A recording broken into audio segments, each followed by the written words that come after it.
Bonjour et bienvenue pour cette vidéo sur qu'est-ce que le taux vibratoire. Tout être humain possède un taux vibratoire définissant la fréquence d'énergie correspondant au degré de son évolution spirituelle. C'est la nature et le degré de son énergie qui caractérisent son taux vibratoire. Le taux vibratoire, c'est le reflet de la partie incarnée de notre esprit. Plus votre esprit est incarné, plus vous êtes éveillé. Plus vous êtes éveillé, plus votre taux vibratoire est élevé. Ce qui implique que nous pouvons le modifier et le faire augmenter. C'est le but de l'évolution spirituelle. Toute l'humanité a vocation à élever sa vibration et à l'ajuster à celle de la planète, laquelle évolue également en fonction des vibrations émises par les autres planètes de sa galaxie, et ainsi de suite à tous les niveaux de la création cosmique. Aujourd'hui, personne ne peut nier l'influence des astres, même pas les scientifiques, qui ne reconnaissent pas les taux vibratoires ou les unités Bovis, sur nos humeurs ou sur nos corps, comme le raccourcissement des jours, le manque de lumière du soleil, l'influence de la lune sur les marées, ou sur l'humeur ou la mauvaise humeur des femmes, l'importance du cycle lunaire sur les corps, etc. L'élévation du taux vibratoire d'un individu augmente son intuition, qui représente la capacité d'une personne d'être inspirée par des êtres supérieurs désincarnés et les guides spirituels. Les vibrations que nous émettons créent un champ autour de nous qui entre en contact avec les lieux, les êtres et les objets qui nous entourent.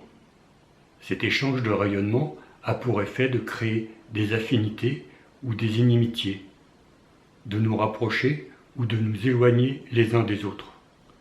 C'est l'application au culte du dicton populaire qui s'assemble se ressemble. La sympathie, l'antipathie, l'amour et la haine en découlent. Combien d'entre vous, en contact avec certains lieux, une maison par exemple, ressentent un malaise et des énergies lourdes, comme s'il s'était passé quelque chose de désagréable ou d'horrible à cet endroit-là? Sur le plan sanitaire, le fait d'augmenter le taux vibratoire des cellules de l'organisme a pour effet de faire barrage à la maladie qui déclenche un abaissement du même taux. Je vais prendre un exemple concret. Par exemple, si vous développez un cancer, c'est que vous avez un taux vibratoire extrêmement bas. Votre taux vibratoire va être à ce moment-là comme une terre d'accueil pour la croissance de la maladie. La maladie va trouver un point d'ancrage pour se fixer sur vous en fonction de votre coloration émotionnelle. J'entends par là la peur, la colère, la haine. Si vous vibrez dans de hautes fréquences comme la joie, la gaieté ou l'amour, de moins en moins de pathologies trouveront de points d'ancrage. Vous n'allez pas récolter des oranges en Norvège. J'adore les oranges, j'adore la Norvège, c'est une image bien sûr. Mais notre état émotionnel rend le terrain fertile à certaines pathologies. Voilà pourquoi nos états, et là je ne parle pas des états émotionnels, je parle de l'état, comprenne qui peut, veulent nous maintenir dans des états de peur du lendemain par exemple, favorisant certaines pathologies pour nous maintenir dans des vibrations basses. Quel intérêt de maintenir le peuple dans la joie, alors que pour 20 personnes qui meurent du cancer, il y en a 40 qui en vivent. Donc comment guérir le cancer dans ces conditions?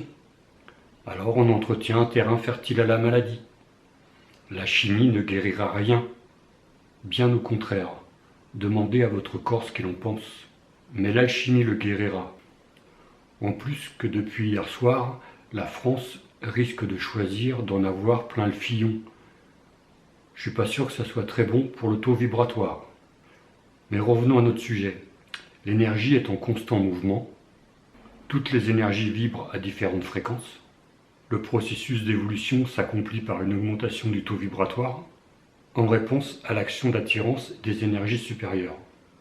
C'est la prise de conscience de ce besoin d'ajustement qui permet d'atteindre l'harmonie vibratoire nécessaire à un bon équilibre existentiel et à une progression spirituelle régulière. Un nettoyage s'impose pour nous libérer de nos peurs, de nos pulsions, de nos colères qui nous polluent et contribuent à abaisser notre rythme vibratoire, de nos mauvaises habitudes de vie inculqués par une société de consommation futile et matérielle, qui nous rabaisse et nous enferme dans un comportement mécanique stéréotypé. Nous devons nous alléger, nous épurer, afin d'augmenter notre taux vibratoire en vivant consciemment en esprit.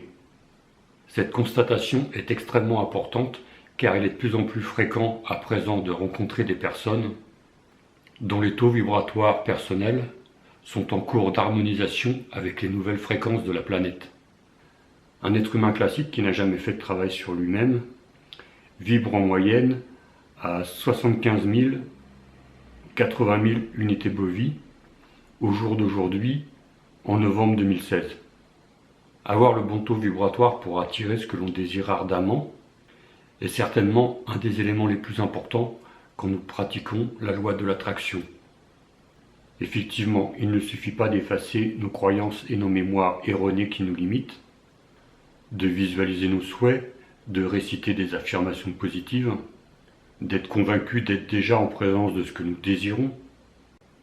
Il est également important d'être sûr d'avoir le bon taux vibratoire pour que nos demandes se matérialisent, que nous rencontrions les bonnes personnes, les bonnes opportunités. Même si cela fait beaucoup de choses l'une dans l'autre à devoir mettre en pratique, avec un peu d'entraînement, tout cela peut se faire machinalement et devenir une habitude de vie.